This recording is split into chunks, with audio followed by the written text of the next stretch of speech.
my flip chart is called Your Program, because it is your program. We start off with a situation. You've graduated, or you're about to graduate. You've got a fancy diploma, good grades, and then you're confused. You can go up, go down, vertical, diagonal, horizontal. There's a lot of movement, and this is confusion. So it's important to just relax. Don't worry. There's a way to get out of this maze, and you just have to follow the well-established ASEG steps, which are, of course, academic. If you've studied something for 4, 5, 10 years, maybe you should continue with that, or maybe not. The choice is up to you. Did you like it? Do you want to continue?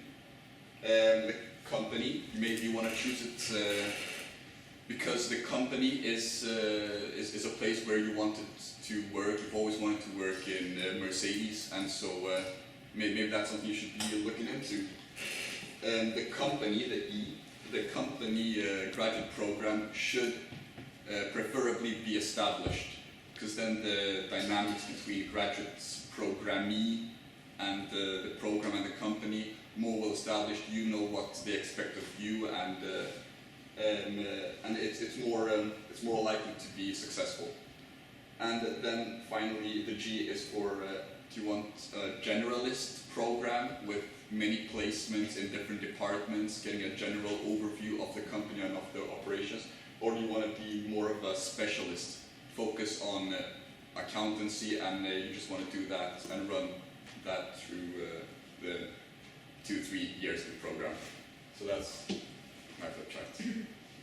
But so Milan is talking about this situation here. Do you recognize yourself in this? Yeah. That's definitely how I felt when I came out with my study. What do I want to do?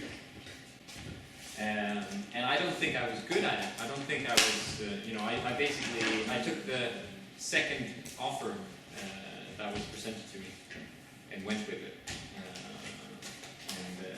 And I rushed in an extra interview. I said to another company, listen, I've accepted this. Now I'm interested in you guys, but I need to accept within 3 weeks, so you need to interview me before.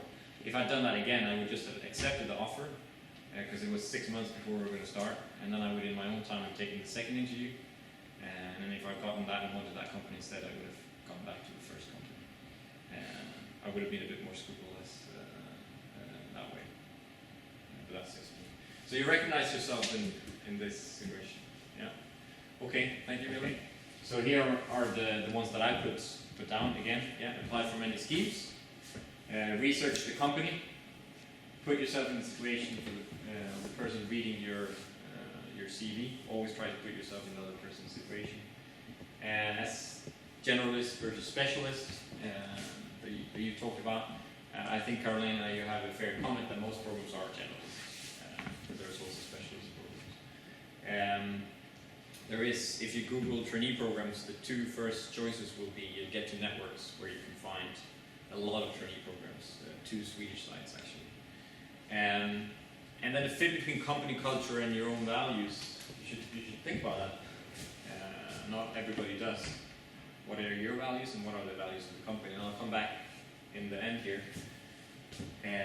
Choose a program with a history of good attitude towards graduate. And remember that it's a 2-way process. So when I interview people, when they have questions for me, challenging me a little bit, then I take that as very, very positive. So it's not only the first interview I came to, I was just trying to sell myself. I spent, and the person interviewing me was trying to sell the company to me. So it was really like this. And of course she was interviewing, so I left there feeling shit. I didn't manage to sell myself, but that wasn't the case. She had already seen my CV, I was okay. I didn't need to sell myself in that case, and that was the situation right there. So most of the time, read it out, maybe it's more about you interviewing them. It might not necessarily be them interviewing you, they might want to sell themselves to you as well. So here are some questions. If I was to start tomorrow, what would be my top priority on my to-do list? What would you say are the top personality traits someone needs to do this job well? What improvements or changes do you hope that the new candidate will bring? It shows that you're engaging. What would you say is the most important aspect of your company culture? Do you like working here? It's a bit of a challenging question, but it shows that I want to fit in. I want to understand how it is to work here. And this question here, is there anything that stands out that makes you think I'm not the right candidate for this job? I've gotten asked that question when I've been interviewing people, and it puts you a little bit on the spot, but it also gives an opportunity to highlight some things like, yeah, well actually I think you're not listening, or you could always try and frame it positively, right? But you can bring that up, and then you can talk about it there instead of actually losing the opportunity altogether, because this is a situation where you can deal with it. And then possibilities of personal development and training in the future. It shows that you want to learn and develop. It's